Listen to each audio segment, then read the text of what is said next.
It's true in agriculture, as with practically any industry, labor costs can make or break you. And a shortage of workers can be a constant challenge. Now, that was especially true during World War II, when so much of America's labor force was away fighting for freedom. But back then, a unique program brought thousands of foreign workers to American fields, legally and with great success. They were called Braseros, and I recently met up with some in Washington State.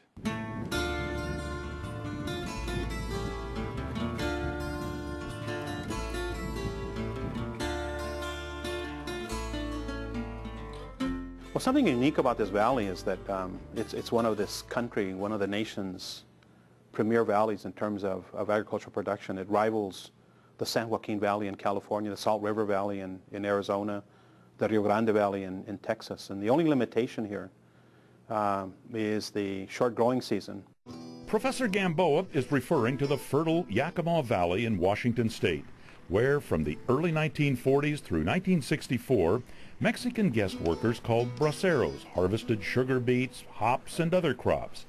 In total, more than 2 million Mexican men were contracted as braceros, from the Spanish word for arms, and of those, some 200,000 came through the Pacific Northwest. During World War II, when field hands here in central Washington were drawn to the Seattle area to work in the defense industry, braceros were brought in to fill the void. But unlike the southwestern part of the United States with its long Mexican-American history, people here in the Northwest knew little about these newcomers. What community was there that he could interact with, in contrast to a bracero in California or Arizona? There are no Mexican restaurants to speak of. There is no entertainment for Mexican people. There is no, the social fabric that is in the communities today was non-existent in the 1940s. Life could be lonely and isolating for braceros in the Northwest. They often lived in labor camps like this one outside the town of Sunnyside near Yakima, a ramshackle remnant of a little-known piece of America's agricultural history.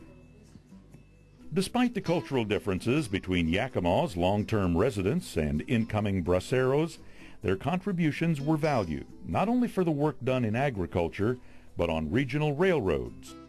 La veo un poco difícil por la pobreza. It was difficult being poor, to find work. There wasn't any school. There was nothing.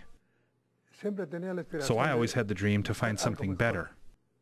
Angel Alviso escaped poverty in Mexico by picking cotton in Texas. He worked his way to central Washington and eventually became an American citizen. He and other braceros forged new lives in the United States, settling in places like Granger with its lively Mexican radio station. It is currently 58 degrees. It is Wednesday, April 5th. And no se olvide el programa de aquí a las 4, programa que es patrocinado por Su Salud en Sus Manos, que conduce. And in Toppenish, a small town with a colorful mural honoring the men who did so much to help the United States during World War II and beyond.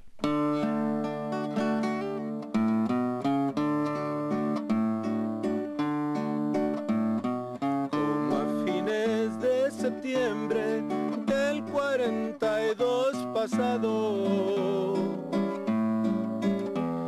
se contrataron braceros para el betabel mentado. On the cultural front, musicians like Seattle-based Juan Barco sing the praises of braceros in songs called corridos, ballads that tell the stories of triumph and hardship. There is a national effort to recognize the contributions made by the braceros. The Smithsonian Institution has launched the most ambitious project of all, working with oral historians to capture the life stories of these men, many of whom are now in their 80s and 90s. The goal? To establish a permanent exhibit at the Museum of American History in Washington, D.C.